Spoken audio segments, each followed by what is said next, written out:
Vous écoutez ou regardez Imaginaire ludique. Ici, on parle de JDR comme chez Mémé, alors installez-vous confortablement, mettez-vous à l'aise et puis c'est parti. Aujourd'hui, je suis toujours avec Théo et Manon. Bonjour. Bonjour. Bonjour. Et aujourd'hui, on va vous présenter un nouveau jeu de la catégorie Canapé Review. On a longuement hésité à le mettre dans Ouvre la boîte et joue. Le problème, c'est que c'est un peu plus compliqué. Oui. Pas complexe, mais un peu plus compliqué. On va vous parler de Horrifique.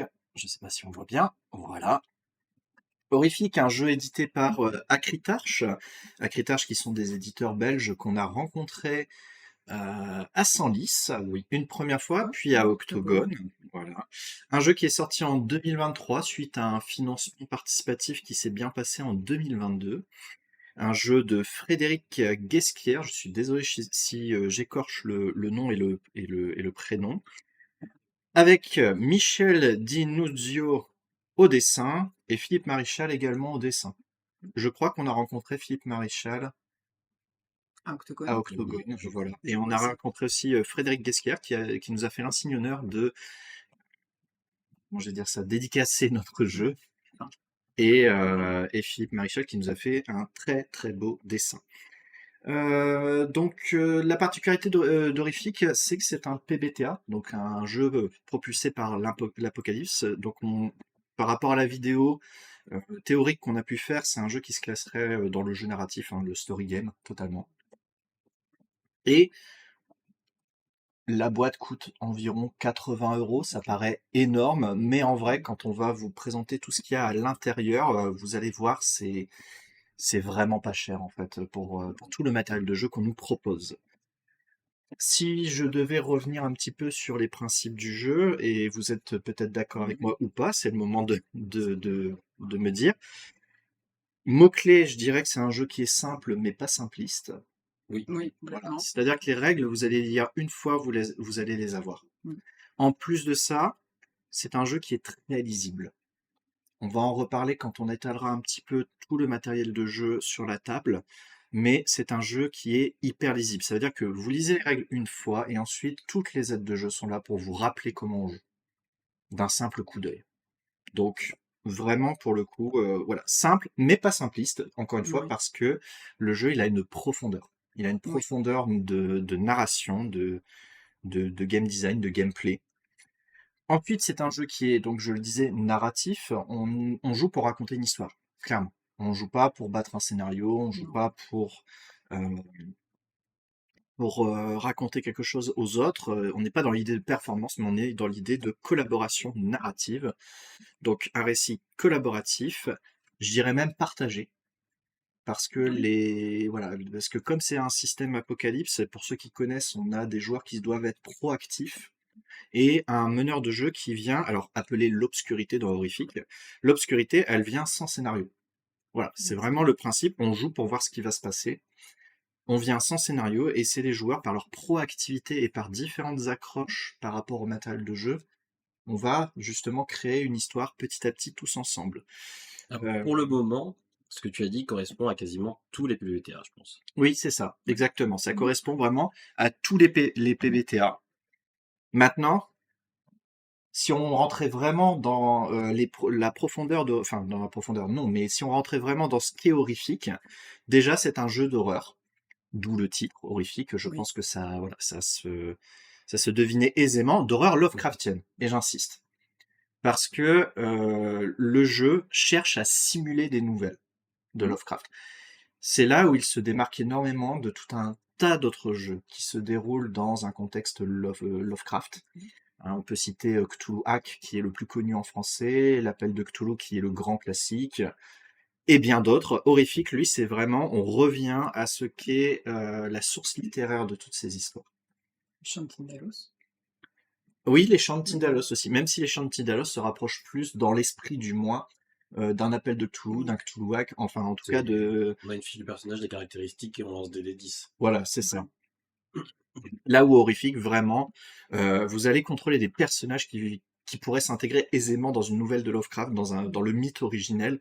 Donc vous n'êtes pas des super-héros, vous n'allez pas combattre des entités, vous allez juste découvrir petit à petit l'horreur, et vous allez tomber en fait dans cette horreur sans ne pouvoir rien faire, puisque C'est ça le propre des nouvelles de Lovecraft, et c'est David Camus, donc la personne qui l'a traduite en France, qui a traduit pardon aux éditions Nemos toute la collection du texte intégral. Il le dit lui-même, l'horreur Lovecraftienne, ça vient autant peut-être des monstres, etc. dans les nouvelles, et ça vient surtout aussi du fait que les personnages sont confrontés à quelque chose et que personne ne les croira. Et qu'ils n'ont pas les moyens d'agir. Et nous, en tant que lecteurs, quand on lit une nouvelle de Lovecraft, on n'a pas les moyens d'agir non plus. On sait, mais on ne peut rien faire. Et l'horreur Lovecraftienne, elle naît de ça. Dans Horrifique, on est vraiment là-dedans. Oui. On est vraiment dans des personnages qui vont être confrontés à l'horreur par touche impressionniste, petit à petit, et vous ne pourrez rien faire. Mais c'est pas le but. Le but, en fait, c'est de raconter une histoire Mhm. d'horreur. C'est de plonger littéralement dans la terreur. On joue presque pour perdre, quoi. C'est du play to lose, si je m'en Oui, mêle pas trop avec mes ouais. mots. Non, aussi, c'est ça. Voilà. Autre particularité d'Horrifique, son matériel de jeu. Mm. Abondant, foisonnant. Alors j'ai vu sur internet des personnes qui en parlaient comme d'un espèce d'hybride entre le jeu de plateau et le jeu de rôle. Euh, je, je pense que le rapprochement il est un petit peu artificiel. Mm. J'ai l'impression que les personnes l'ont rapproché de ça à cause du matériel de jeu. On a souvent l'idée d'un jeu de rôle, c'est un bouquin avec des dés, avec un paravent, enfin un écran. Bon là, Horrifique, clairement, il est, je vais pas dire en avance sur son temps, mais en tout cas, il propose quelque chose qui est bien plus cadré, bien plus visuel et lisible qu'un jeu de rôle dans sa forme classique. Mais ça en fait pas un jeu de Non, plateau c'est pas un pour jeu de autant. plateau, Ça non. reste un jeu de rôle. J'avais jamais fait attention, mais c'est une des premières fois que je vois un jeu de rôle dans une boîte. Hmm. Alors, et ce qui est drôle, c'est que finalement, c'est pas un format qui serait inhabituel. Prenez les premières éditions de Donjons et Dragons, c'était des boîtes. Oui. Voilà. Vous prenez un jeu comme Alien, il y a des boîtes. En fait, c'est un format qui se retrouve énormément dans le monde du jeu de rôle, même si on a plutôt tendance à avoir des livres, Oui. à avoir des choses qui font moins jeu de société. Et pour autant, voilà, la boîte, on la retrouve sur plein d'autres gammes. Là, Horrifique, c'est vraiment, vous avez tout dans la boîte. C'est ça aussi qu'il faut comprendre, c'est que pour 80 €, tout ce qu'on va vous montrer, vous l'avez. Il y a absolument rien de plus. Et si jamais vous avez acheté la boîte, bon, bien sûr, il faut savoir prouver que vous l'avez acheté, mais vous pouvez aussi demander à l'éditeur la version PDF du jeu, juste après. Parce qu'elle vous est offerte avec l'achat du jeu. Donc, franchement, pour 80 €, ça va. Non. Le ticket d'entrée, il est vraiment, enfin, ça paraît beaucoup, mais en vrai, il est vraiment très bas pour ce que ça propose, quoi, le ticket d'entrée. Alors, chez Emerald, il y a quand même un petit truc en plus peut être nécessaire d'acheter. Les jetons. Oui. Alors, c'est vrai, il faut qu'on, comment je vais dire ça, qu'on revienne un peu sur ce qu'on vient de dire. Vous avez tout pour jouer, sauf les jetons. Mais Sauf on peut utiliser également, n'importe quoi. voilà, c'est ça. C'est en fait, il va vous falloir des jetons. Mais vous pouvez utiliser n'importe quoi. Donc concrètement, il n'y a pas besoin de se ruiner pour avoir des jetons. Les jetons, ils sont pas vendus en fait. Le principe, c'est que l'éditeur, et il nous l'a bien expliqué à Octogone, s'il rajoutait les jetons dans la boîte, le prix il explosait. Mm. Oui. Donc il a décidé de ne pas le faire pour que la boîte soit toujours abordable. Donc à vous de vous trouver des petits jetons. Vous pouvez tout simplement découper des petits papiers. Vous pouvez faire comme moi et acheter des pièces à l'effigie justement des univers de Lovecraft. Voilà. Ça aussi important, il n'y a pas de feuille pour le MJ. En gros, on va tout vous expliquer là après, mais il faut une feuille de notes pour l'obscurité pour pouvoir créer le récit en collaboration avec les joueurs. Cette feuille n'est pas dans la boîte non plus, mais elle est en téléchargement gratuit du coup sur le site de l'éditeur. Donc voilà, vous avez quasiment tout. Et ce qui vous manque, c'est vraiment, bah, il y a presque un retour à l'artisanal, quoi. Oui, et puis c'est facile de trouver. Oui, c'est facile à trouver. C'est un jeu aussi qui vous propose du coup plusieurs modes de jeu. On peut jouer en solo, et ça c'est super. Enfin, le mode solo est totalement intégré dans le jeu. Vous pouvez jouer jusqu'à de 1 à 4 PJ.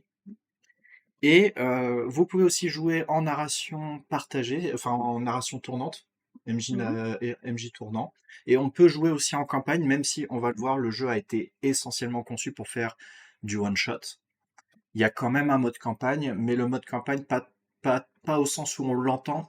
vous allez pas contrôler les mêmes personnages sur plusieurs scénarios, mais vous allez avoir une trame, un fil conducteur qui va se développer sur plusieurs one-shots avec différents personnages. Mmh.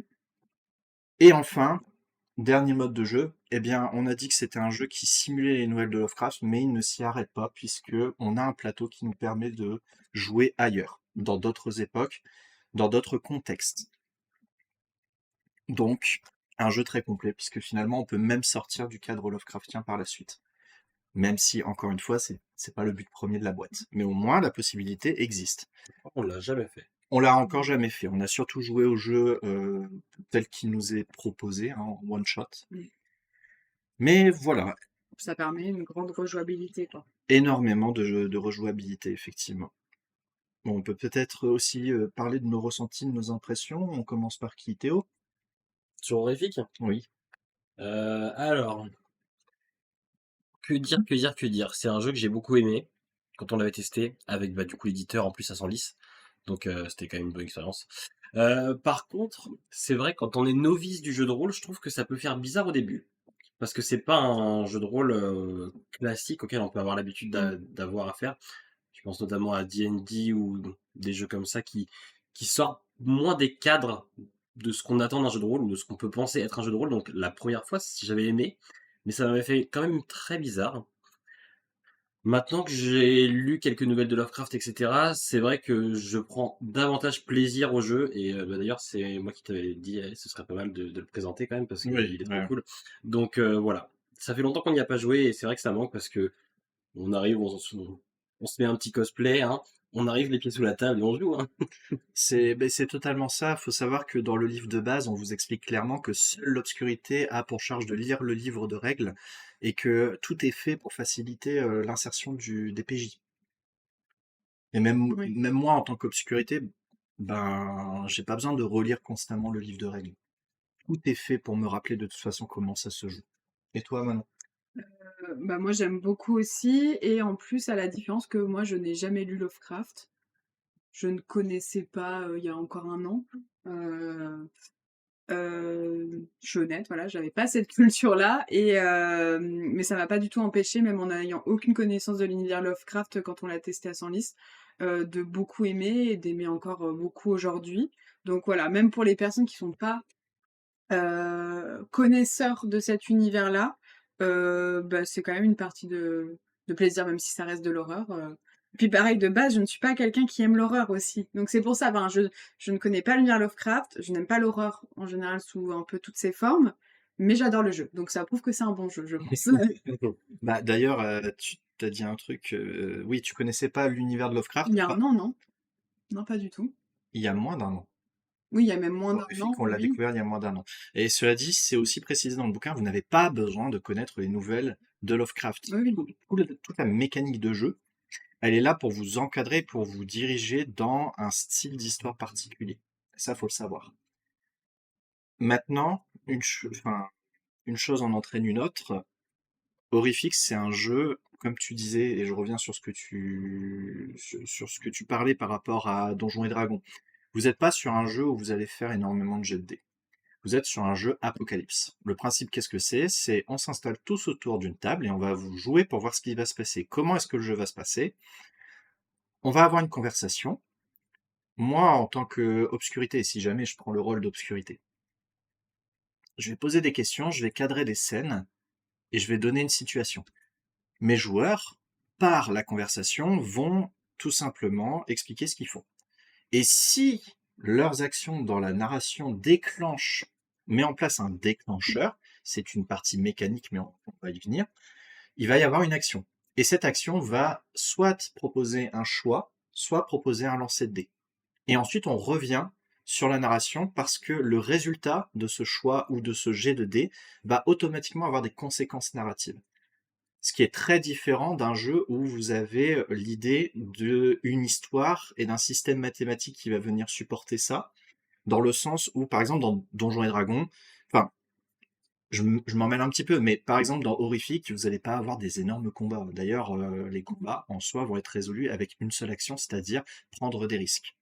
Il y a une action qui s'appelle prendre des risques. À partir du moment où votre personnage fait quelque chose qui peut porter atteinte à son intégrité physique, c'est cette action prendre des risques. Ça s'arrête là. Vous allez jeter 2 dés à 6 faces et en fonction du résultat, il va se passer quelque chose. On n'est pas du tout dans je vais faire un jet d'attaque, un jet de dégâts, je vais voir avec les statistiques de mon adversaire. D'ailleurs, les PNJ n'ont pas de bloc stat dans Horrific. Il n'y a que 2 types de PNJ, les PNJ qui sont humains ou pas, mais qui en soi n'apportent, enfin, en gros, en tant qu'obscurité, vous les gérez en fonction de la logique et de la cohérence dans la narration, et vous avez les monstruosités du mythe. Et les monstruosités du mythe, pardon, si vous cherchez à les fuir, vous avez une chance, si vous cherchez à les attaquer, vous mourrez. C'est écrit noir sur blanc dans le livre, vous ne pouvez pas affronter les horreurs du mythe, on n'est pas du tout dans un récit, dans un jeu pulp.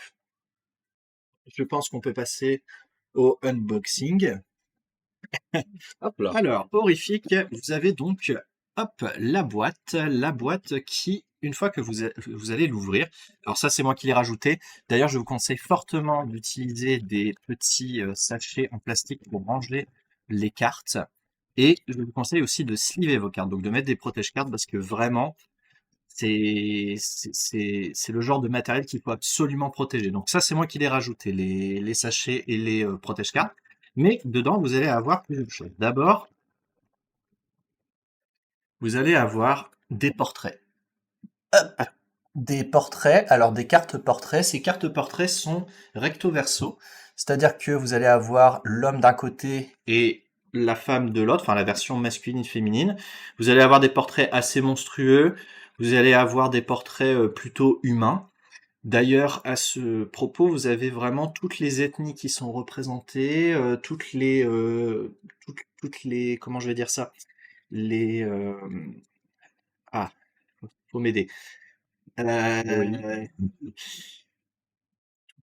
Alors toutes les ethnies, toutes les caractéristiques physiques, voilà, vous pouvez jouer Tous n'importe les qui, âges. n'importe quoi, tous les âges, voilà, on est vraiment sur une diversité, une inclusivité qui fait très plaisir. Donc vous avez ça, vous pouvez l'utiliser encore une fois pour illustrer vos PNJ, illustrer vos PJ. Donc ça, vous l'avez à disposition. Vous avez les dés.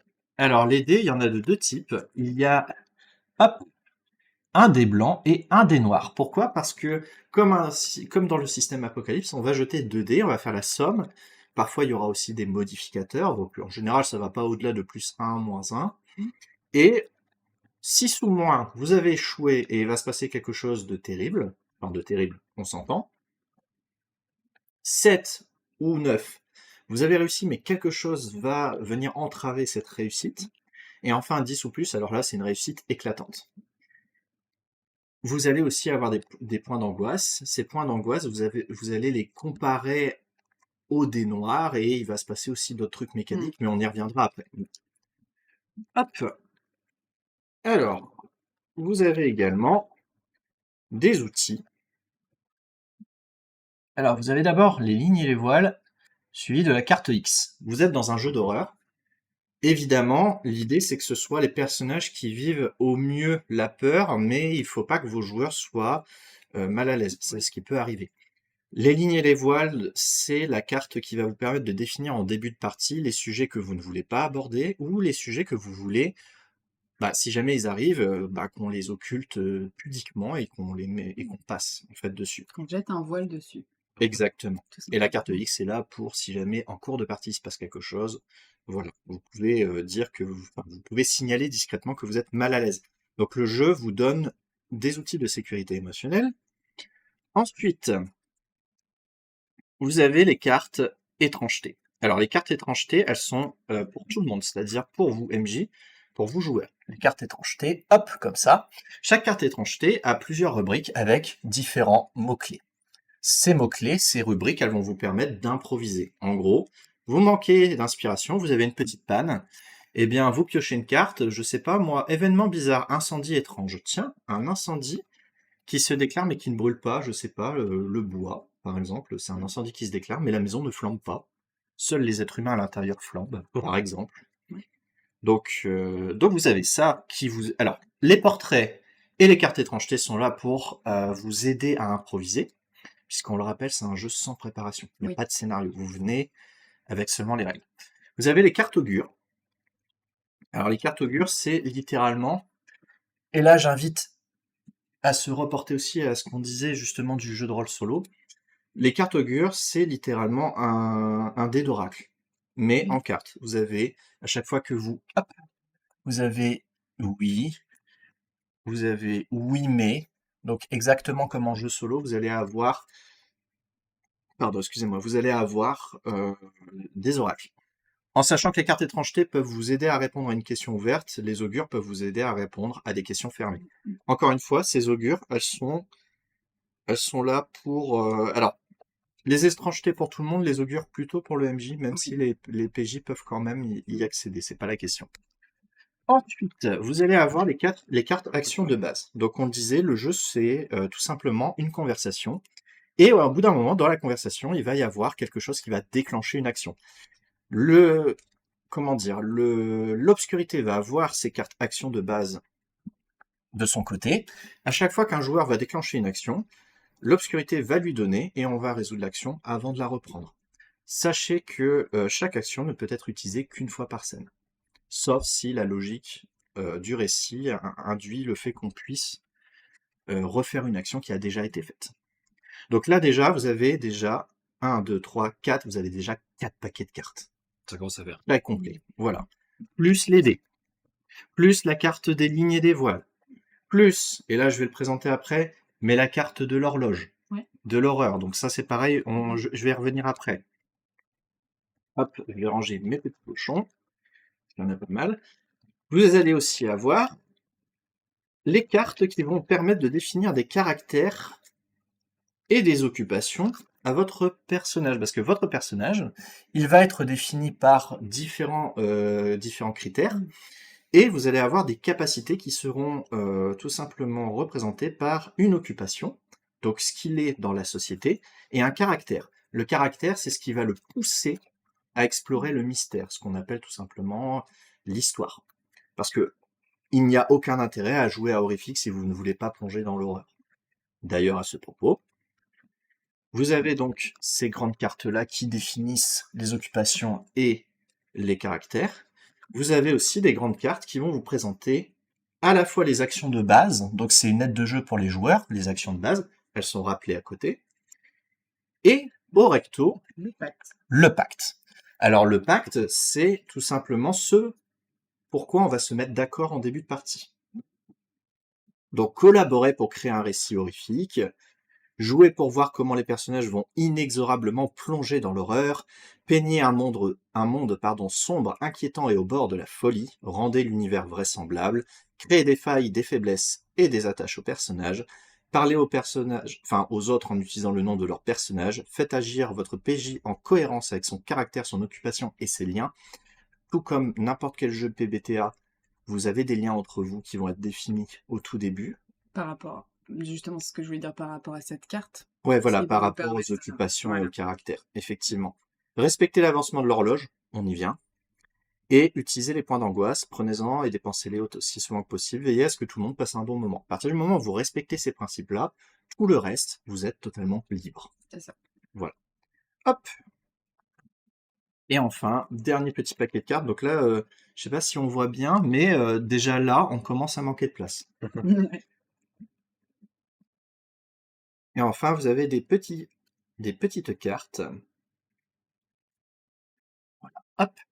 Des petites cartes qui vont servir à faire des ellipses. Les ellipses, si vous voulez, le jeu se construit par scène. À chaque fois qu'une scène commence et se termine, on avance sur l'horloge. Et entre chaque scène, chaque joueur, y compris l'obscurité, dispose d'un pion ellipse qu'il va pouvoir dépenser et faire une ellipse. L'ellipse, ça peut être quelques minutes plus tard, quelques heures, ou alors même carrément un mois après. Et vous allez pouvoir jouer une scène individuelle, non collective, donc individuelle, c'est votre personnage qui se retrouve avec lui-même. Et ces scènes, elles vont vous apporter des choix ou vous demander d'imaginer ou de répondre à quelque chose, et ça va faire avancer la fiction par la suite. Donc vraiment, c'est l'idée qu'il n'y ait pas vraiment de temps mort, quoi. Tout est là pour rebondir sur le récit. Tout apporte du sens. Exactement, tout apporte du sens. Vous venez sans scénario, mais au final, tout devient cohérent comme si tout était prévu d'avance. ce qui est la grande force d'Horrific. En restant dénué de raison. En plus, oui. Alors, une fois qu'on a étalé un petit peu tout ce magnifique matériel de jeu, la boîte, eh ben, on vient que d'effleurer tout simplement la surface de l'iceberg. Allons dans les profondeurs. Vous avez du coup votre livre de base. Le livre de base qui fait, si je ne dis pas de bêtises, oui, à peu près 120 pages environ. Et nous avons la chance d'avoir eu, je suis désolé, je suis obligé de le montrer, hein, mais l'auteur et le dessinateur qui nous a fait une petite dédicace à Octogone. Donc le livret, il est tout simplement séparé en 4 à 5 chapitres. Le premier, ça va être une présentation. L'idée, c'est que si vous ne connaissez pas Lovecraft, ou même tout simplement le jeu de rôle, et encore moins le PBTA, bien, on vous explique un petit peu tout ça. Vous avez un chapitre 2 sur les règles du jeu, donc comment jouer à Horrific. Le chapitre 3, il est vraiment consacré à l'obscurité, parce que l'obscurité, c'est comme dans un... Enfin, étant donné qu'il y a une asymétrie entre l'obscurité et les PJ, les règles qui s'appliquent pour les uns ne s'appliquent pas pour les autres, et inversement. Vous avez un chapitre 4 qui vous présente la structure d'une partie. Donc là, vous avez une énorme partie racontée. Et ça, c'est vraiment bien parce qu'une fois que vous l'avez lu, vous avez complètement en tête comment ça se joue. Et enfin, un dernier chapitre qui détaille donc les variantes, c'est-à-dire jouer en solitaire, comme on l'a dit, partager l'obscurité, donc faire de la narration, enfin, faire tourner le MJ, lier les histoires, donc là, c'est le mode campagne, et enfin, autre temps, voilà. À la fin, vous avez quand même une table des encarts, une table des matières et un index. Ce qui est très très bien. Donc, vous avez le livre de base. On rappelle, hein, donc 1, 2, 3, 4 paquets de cartes, 5 avec les aides de jeu, 6 avec les occupations et les caractères, 7 avec les actions d'ellipse, la carte des lignes des voiles, la carte de l'horloge, le livre de base et donc cette fameuse horloge. L'horloge, c'est simple, vous avez des petits... alors ça ressemble à un tronc d'arbre, je trouve. Mais derrière, vous avez des petits trous pour retirer. En gros, vous poussez et je sais pas si on voit bien, mais ici, il y a des parties d'éclipsable. En gros, une partie d'Horrific, elle est là pour... enfin, en gros, quand vous jouez à Horrific, l'idée, c'est que la partie, elle dure le temps d'une session. Voilà. Donc, on va retirer au début du jeu, on va retirer du coup les encarts. Et vous avez la carte fait et découverte que je n'avais pas présentée, mais suivant l'avancée de l'horloge, on va pouvoir petit à petit instiller l'horreur et le surnaturel dans notre histoire. Mais au début, c'est très léger, c'est explicable. Plus on avance dans le scénario et plus l'horreur se dévoile. L'obscurité, le MJ va définir une scène, les joueurs vont jouer cette scène, en général une unité de temps, de lieu et d'action, comme au théâtre classique. Et une fois qu'une scène en cours se termine, c'est-à-dire qu'une fois qu'il y a un changement majeur dans cette unité de lieu, de temps et d'action, on va remplir le cadran avec une pièce. On va faire pareil, une nouvelle scène, une deuxième pièce. Pareil, une troisième pièce. Entre chaque scène, chaque joueur peut dépenser du coup son pion pour faire une ellipse. Et une fois qu'on arrive à minuit, l'horreur est totale, on n'a plus de limite. Par exemple, aucun PNJ ne peut mourir par exemple de 0 à 9 heures. Oui, voilà, c'était ça que je voulais rappeler, parce que je me souvenais Voilà. pas très bien, mais on a des limites quand même. C'est ça, voilà. C'est en fait en fonction de l'avancement sur l'horloge, on va avoir un gameplay qui va se modifier, des actions pour obscurité qui vont se débloquer, puisque l'obscurité, elle a, pareil, comme les joueurs, des actions qui lui sont propres, et en fonction de l'avancement sur l'horloge, on n'a pas accès tout de suite à toutes les actions. Bon, même si il y a quand même des mécanismes qui permettent à l'obscurité de surprendre en allant chercher des actions qui normalement ne devraient pas arriver. Donc, je pense qu'on a bien parlé de l'horloge. Ensuite, vous avez un écran. Je rappelle, cette boîte est à 80 €. Ah oui, le coton-tige. Mais alors, le coton-tige, tu vois, regarde, le coton-tige. C'est ce qu'il faut acheter en plus aussi. Alors, oui, mine de rien, vous pouvez le... Alors, pareil, en fait, le coton-tige, ça me permet, si vous voulez, derrière l'horloge, vous avez des petits trous. Et donc, moi, avec le coton-tige, je le pousse et hop, voilà. Du coup, j'ai retiré un cadran. Et ça me permet de ne pas abîmer tout simplement l'horloge. Donc oui, si vous voulez, vous pouvez dépenser aussi en coton-tige. Ils ne sont pas vendus avec. Ils ne sont pas vendus avec. Mais vous avez un écran, Un écran qui a le bon format parce qu'il est vraiment, alors c'est 3 volets, il est vraiment petit, petit, petit, mais il n'y a pas besoin. Et derrière, vous allez avoir toutes les informations importantes pour l'obscurité, pour le joueur, enfin pour les joueurs, pardon. Et vous avez même, et ça c'est important de dire, vous avez même des éléments d'improvisation. Par exemple, là j'ai des noms, j'ai des prénoms féminins et des prénoms masculins. Si je veux, j'ai du vocabulaire Lovecraftien avec des synonymes. Donc voilà, un écran qui voilà, Il comme remplit sa mission. Qui qui fait le remplit, travail, qui ouais. fait le travail, qui remplit sa mission, même si j'aurais aimé, et là par contre c'est vraiment du pinaillage, même si j'aurais aimé qu'il y ait les règles de la conclusion, Ah oui. qui ne figurent sur aucune aide de jeu. Et ça, c'est un peu dommage. Mais il y a que ça. Je veux dire, vraiment, il y a que ça. Le reste, c'est incroyable. Et encore, j'ai même envie de vous dire, le livre, il ne vous servira du coup qu'à aller chercher ces règles de conclusion si jamais vous avez un doute. Et encore. Donc, on a l'écran. Je sais T'as pas des si feuilles on de voit. personnages à montrer ou pas? Oui, oui, oui, t'en fais pas. On arrive au plateau. Alors, les plateaux, ils ont une particularité, c'est que ils sont glacés, donc vous pouvez écrire en marqueur dessus et effacer, il n'y a aucun problème. Donc, vous avez un plateau action de l'obscurité, donc qui vous rappelle vos actions à vous en tant qu'obscurité.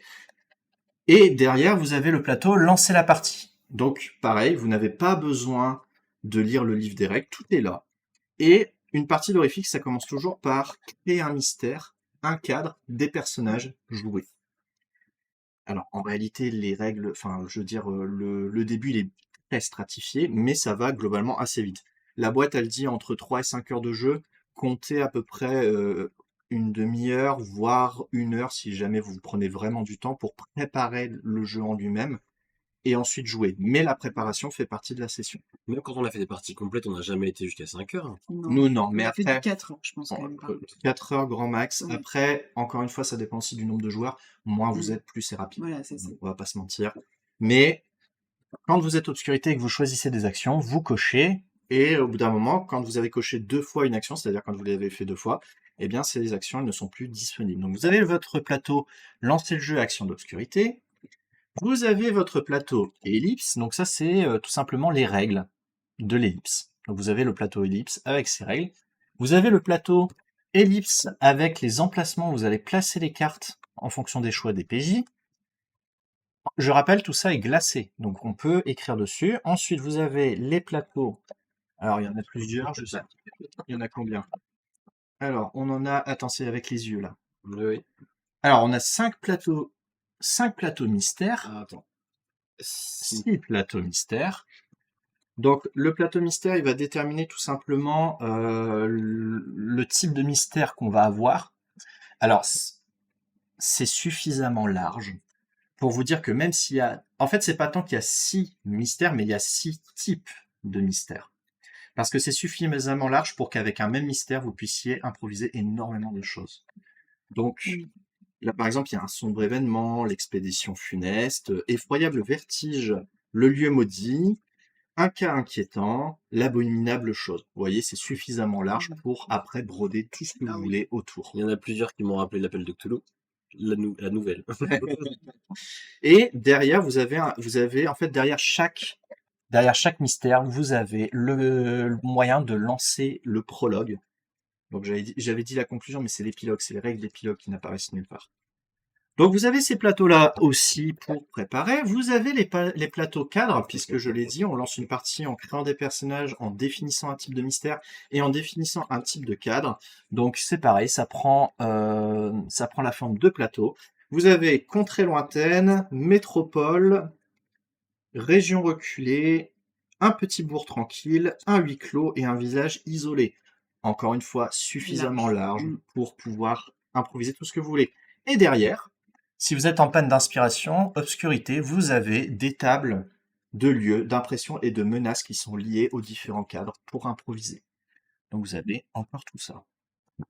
Puis vous avez les plateaux personnages. Il y en a Donc, encore. il y en a encore, voilà. Alors on peut jouer jusqu'à 4 et c'est tout. Et c'est très bien puisque de toute façon les nouvelles horrifiques, il y a ce sentiment d'isolement dans les nouvelles de Lovecraft, plus ce serait injouable. Donc vous avez les différents plateaux de joueur sur lequel vous allez retrouver les différentes caractéristiques. Alors, il n'y en a pas beaucoup, hein. Vous avez blessure, réaction, état. Le reste, après, c'est du narratif. Vous allez pouvoir y mettre, et on le voit ici, l'emplacement pour les caractères et pour les occupations. Et là, vous avez l'emplacement pour les points d'angoisse. Alors, les points d'angoisse sont pas dans la boîte, mais c'est ce qu'on disait tout à l'heure. Les points d'angoisse, donc moi, j'utilise des pièces qui sont à thématique Lovecraftienne. Les points d'angoisse, c'est des points que vous allez dépenser pour augmenter votre résultat au dé. À partir du moment où vous, joueur, sentez que votre personnage, ou vous-même d'ailleurs, ressentez de l'angoisse, vous pouvez prendre entre 1 et 3 jetons d'angoisse. Vous pouvez en prendre un 4e, mais ça implique des conséquences mécaniques. Ces points d'angoisse sont là pour refléter l'intensité de ce que vous vivez intérieurement. Si vous avez vraiment, enfin vous êtes en proie avec une terreur sans nom, vous allez en prendre 3. Si vous êtes vraiment terrorisé, enfin je sais pas, un peu moins que terrifié, mais vous allez en prendre 2. Si vous avez juste peur, 1. Et ces points, après, vous allez les dépenser. Quand vous dépensez des points d'angoisse, une fois que vous jetez les dés, vous comparez le résultat du dé noir avec les points d'angoisse que vous avez dépensés. Et si c'est égal ou inférieur, il va se passer un truc pas cool. Voilà. Peu importe que vous ayez réussi ou pas votre test, on regarde quand même le dé d'angoisse, les points que vous avez dépensés, et si jamais c'est égal ou inférieur, il va se passer quand même quelque chose de terrible. Voilà. Donc, les points d'angoisse, on pourrait croire que c'est faut pas les prendre, tout ça. Il n'en est rien, il faut vraiment les prendre. Ça contribue à l'esprit du jeu, ça contribue à l'ambiance. Et justement, vous êtes parfaitement libre de pouvoir en prendre parce que, en tant que PJ, vous êtes là pour collaborer avec l'histoire. Donc, il est dans votre intérêt de simuler justement la peur de vos personnages à travers ces points d'angoisse. Et c'est très utile, ça vous offre des +1 sur vos jeux de dés. Bah oui. Donc, pour le coup, je veux dire, même mécaniquement, voilà. Donc vous avez 4 plateaux joueurs. Je rappelle, hein, on a 6 plateaux mystères, 6 plateaux cadres, on a 4 plateaux joueurs. Et enfin, on a un plateau qui explique tout simplement autre temps, autre lieu, donc pour jouer en dehors de l'univers de Lovecraft. Je viens de le lire, il y a vraiment des époques qui ont l'air super cool à faire. Oui, je crois qu'il y a de la science-fiction. Oui. Il y a vraiment pas mal de trucs en fait. Il y a Neo Tokyo en 2089. Il y a secteur MV431 à bord du Sagittarius. Voilà. Là, ça m'a séché là à ce moment-là. Mais j'avoue que Florence Desbordia, Ah oui. L'Angleterre de Shakespeare. ouais. Il y avait même Ur, la première capitale du monde. Alors là, celle-là, faut l'avoir. Hein. Les peintres de la J'avais pas de civilisation, je ne connaîtrais pas. L'âge des Vikings. Sympa. Ouais, il y a vraiment La France occupée. la France occupée. Il y a vraiment énormément de choses. Dans l'esprit, alors j'y ai jamais joué et j'espère vraiment pouvoir l'acquérir un jour, mais il y a Space Horror Story qui, pareil, est dans cette espèce de boîte où on simule des récits d'horreur spatiaux. Donc, je pense qu'il y a une certaine parenté qui s'arrête là. Mais en tout cas, c'est un peu l'esprit d'horrifique. Et là, on a fini la boîte. Fini le Peut-être- Dunxing. Peut-être une entrevue d'un potentiel stream d'Halloween. Oui, pourquoi pas. Donc, vous voyez, sincèrement, si on n'a pas assez de notre table, en fait, pour étaler tout le matériel qu'on a dedans. Voilà. Il y a une sacrée pile là. Hein. Ouais, parce que Ouais, il y a je sais une pas si ça se voit. sacrée pile. Hein. Il y a le Ouais, ouais. bouquin en dessous. Il y a le bouquin, on est vraiment... C'est généreux. Oui. C'est généreux et c'est utile en plus. C'est même pas, vous allez vous perdre dans tout ça, ça paraît fouillis en vrai. Mais c'est très lisible sur Ah une oui, table. complètement. Et surtout, encore une fois, tout ça, ça fait que vous vous passez du livre en pleine partie. Hormis pour les règles d'épilogue, vous vous passez du livre. Et ça, c'est génial. Alors, si vous êtes collectionneur comme moi et que vous avez demandé le PDF, vous pouvez imprimer les feuilles de personnages à part pour éviter d'abîmer les plateaux, ce que je fais. Alors que, rappelons-le, hein, c'est du papier gelé, donc on peut utiliser un feutre. Voilà. J'ai 12 feutres dans mon sac, enfin voilà. Voilà. Mais malheureusement, je suis névrosé, faut pas m'en vouloir. Mais ce qui est pas mal quand vous faites ça, c'est que, parce que en réalité, quand vous regardez le plateau des joueurs, hop, en fait, il vaut mieux prendre. Alors, l'éditeur vous propose, ou l'éditeur, l'auteur vous propose des jetons noirs de Go pour faire les points d'angoisse. Et ils ont raison parce que c'est très petit. Par contre, si vous faites comme moi et que vous imprimez les feuilles de personnages, bah c'est tout de suite un peu plus grand et du coup les pièces elles passent dessus. Et puis même ça, le fait d'avoir la feuille imprimée, c'est un autre avantage quand on est par exemple comme moi ou comme toi et qu'on aime garder. nos feuilles de personnages Ouais, vous pouvez les dans un garder. petit classeur en souvenir. C'est ça, parce que sinon, bah, vous repartez pas avec les plateaux joueurs, hein, on va pas se mentir, Non. qui eux-mêmes sont glacés, donc on peut écrire dessus, mais sinon vous faites comme moi et ça évite. Ouais, je me suggérais d'utiliser des blattes d'Insectopia. Ça pourrait, Ça pourrait. totalement. Les blattes Je viens noires de voir d'Insectopia, ouais, je viens de voir la taille, ça pourrait. totalement. Les blattes noires d'Insectopia passeraient totalement dessus. Et si vous voulez nous entendre parler d'Insectopia, n'hésitez pas à aller émotionnel. Je viens aussi. Alors ça, c'est le contenu qui est à la boîte. Et le contenu gratuit, vous avez la feuille d'obscurité, hop, qui va. En fait, ça paraît fourre-tout aussi, mais en réalité, c'est très très bien fait. Pour vous, obscurité, c'est une feuille qui va vous permettre de créer petit à petit la trame narrative, puisque vous la créez en collaboration avec les joueurs. Mais les joueurs, ils sont avant tout des joueurs, et vous, vous êtes avant tout une metteuse en scène aussi, en tant que facilitatrice. Vous êtes obscurité. Donc, vous allez vous servir de ce que les joueurs vous disent pour finalement aller creuser, faire des liens entre les différents éléments narratifs et créer petit à petit votre scénario. Autre dernière chose, sur le site de l'éditeur est sorti il n'y a pas très longtemps une autre manière de jouer à Horrifique. Je les ai imprimés sur des petits papiers recto verso. Hop. Ouais, voilà. Donc, l'auteur, parce que concrètement, on joue sans scénario, que ce soit en campagne, en one-shot, en narration partagée, dans un autre temps, peu importe toutes les variantes, ou le jeu de base, puisque le jeu de base, c'est Lovecraft. Hein, donc, en général, cadre, c'est un pays anglo-saxon. On est entre 1890 et 1935, le cadre officiel. Mais, si jamais vous avez envie de créer un scénario, alors c'est un peu particulier, c'est pas tant un scénario que ça, mais l'auteur a mis en place ce qu'il appelle des trames. Alors, c'est téléchargeable gratuitement sur son site, j'avais imprimé. Donc, chaque trame vous propose donc un nom, une couleur, c'est-à-dire tout simplement où ça se passe, et un contexte qui sera rédigé. Ensuite, derrière, quand vous retournez, vous avez adaptation. Et vous allez pouvoir voir quels sont les mystères que vous pouvez utiliser avec ce contexte, quel cadre, quel caractère, quelles occupations, et ensuite on vous propose des autres noms qui sont issus justement d'autres cultures. Donc ça peut être employé avec le plateau autre temps, et surtout ça vous permet, vous, en tant qu'obscurité, si vous voulez plutôt explorer quelque chose de très particulier, ça vous permet quand même de créer une trame qui est un peu plus prévue par rapport au jeu de base. Et en même temps, vous voyez, le scénario, c'est juste un contexte, en fait. Encore une fois, on joue pour voir ce qui va se passer. Oui. C'est juste que contrairement au jeu classique, là, on rajoute un contexte par-dessus qui va donner de la couleur à notre partie. Il y en a, sur le site, il y en a... Alors, je crois qu'il y en a 6. Ouais, il y en a 6. Donc, on a le pacte des gardiens de Lhasa, qui se passe au Tibet. On a la fuite du Machu Picchu. Houston, we have a problem again. Donc là, c'est 6 ans après Apollo 17. Ah ouais. Nami, la vague japonaise.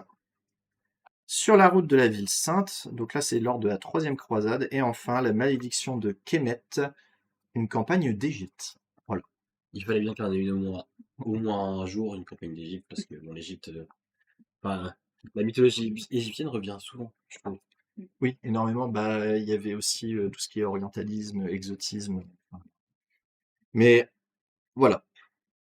Les scénarios, plus la feuille d'obscurité, plus la boîte, et là, vous êtes parti pour des heures, des jours, des mois de jeu, quoi. Des années.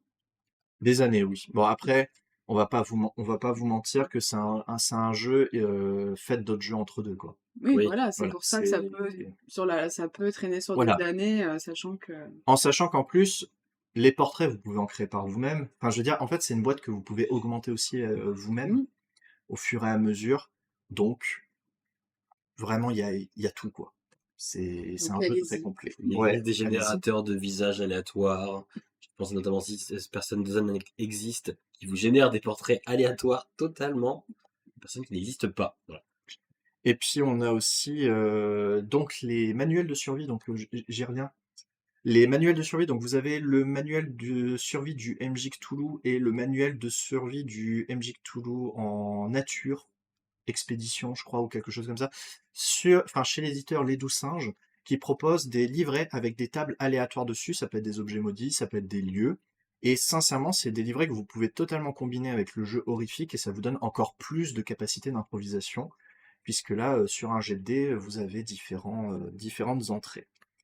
Voilà, je pense qu'on a fait un peu le tour Mm. de Horrifique. Maintenant, si je peux donner mon avis personnel, c'est que c'est le jeu qui m'a fait découvrir le système Apocalypse. Je ne connaissais pas. Si, je le connaissais, mais de loin, de Oui. nom, sans vraiment connaître. Et c'est vraiment le jeu qui m'a révélé toute la puissance du PBTA, littéralement. Et c'est un jeu aussi qui m'a montré qu'on pouvait se passer d'énormes préparations et qu'on pouvait juste s'installer un petit peu les pieds sous la table et tous jouer, même l'obscurité. Maintenant, tous les 2 mois, il vient, regardez, j'ai un livre, c'est PBTA. Oui, voilà, c'est ça. Regardez, j'ai trouvé ça, c'est PBTA. Et j'ai commandé un livre, c'est un PBTA. C'est vrai que je suis tombé amoureux de ce système. Alors j'aime toujours autant les autres types de jeux, Oui. mais je suis fortement tombé amoureux des systèmes PBTA pour ce qu'ils offrent, hein. Donc le fait de raconter une histoire collaborative sans préparation. Même si j'aime toujours autant les autres jeux, ça a été mon coup de cœur 2024. Voilà. Non, mais puis là, en l'occurrence, c'est bien parce que oui, je me rappelle, c'est arrivé un samedi soir, on a envie de jouer, mais il est déjà 20h. On va pas se lancer dans un. Barrage. Non, mais. Enfin, vous voyez ce que je veux dire. On va pas se lancer dans un jeu qui demande énormément de préparation pour le MJ. Ben voilà, on s'est fait un horrifique, quoi. Et bonne soirée, quoi. C'était une bonne soirée. Ouais, franchement, c'est ça. David avait fait une super belle table en plus. Oui, parce Mm. que on a sorti la nappe noire.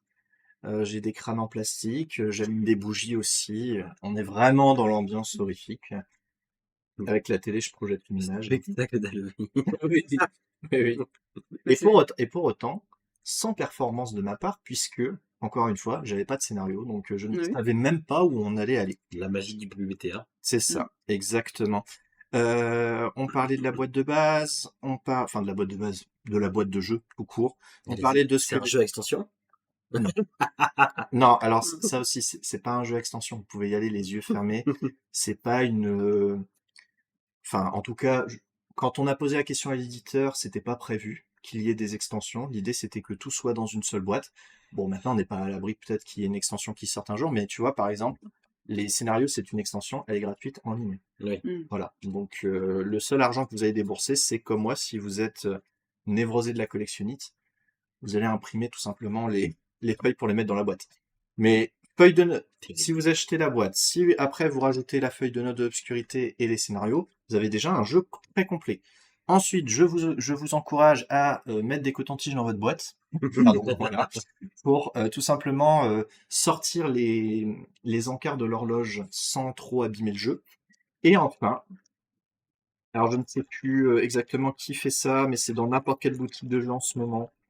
Mais pour les jetons d'angoisse et les jetons d'ellipse, pardon, je vous conseille du coup ces pièces qui font très Lovecraft. Je sais pas si, voilà, vous en avez en bronze, vous en avez en argent, en or. Alors les dorées, elles sont très très belles aussi. On a un petit poulpe galactique dessus, cosmique. Voilà. Même moi, j'en ai acheté sur Philibert, donc.